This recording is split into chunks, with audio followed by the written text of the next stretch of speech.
buku kana focus na mana ka zo xikolo zo zo xikolo sa re ndi vona rin'we pe ngani ka ulu ni ngani ka ulu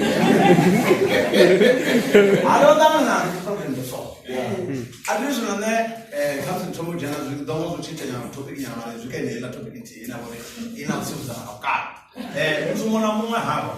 angaba kuchira zina kuchira zone mara pezi na kazo so there is always zo pe daresa lusenza kore masharuni ya kuduwana diga all right bunduke lelo tamisi diwana nisina abana benda zona bwangi ha thi zwangu kwamba nasenza usathembisa ha msizana zwe thi ndikhuluma ndikasadilane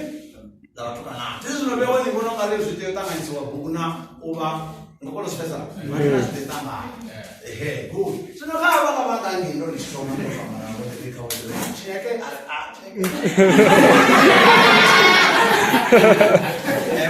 Baba tamera people here so good to run at bonding zabo bonding kana ngati week kana ni mdrezo so tamara ka and the software ngorongo ra so ngorongo software mara penzi zina udi popona ngaka all right ndishambara so chikolo no bana ko kuona ne ndio bonere kama ni motana sura ya Ada kubalethile na toka kanaita mistake ndi musindishe kokono wana sona uri matina muthu asoko Kama ndi machina kana matina sona kuna kupilipala kuna kubangandrea so that kugaga Bati so kutana mara mkuu so kutomo kwa kagia na ndo mara so kutomo kwa so dinna na bana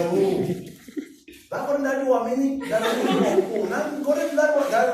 ndani ndipo msezo zo kono lo sasubi akamboto mamba na ndando tsani mato na pakatona pakazvamba ndina mundina ka bonding nobona ka kukete kokona no ranga nobona ka mtokera na musajenda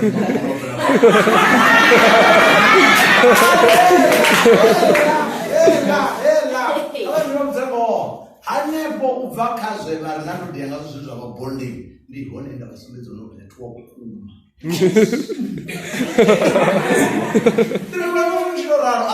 Mabuzi ayo ne bakwamba ngawo asiya ukuma ndani ko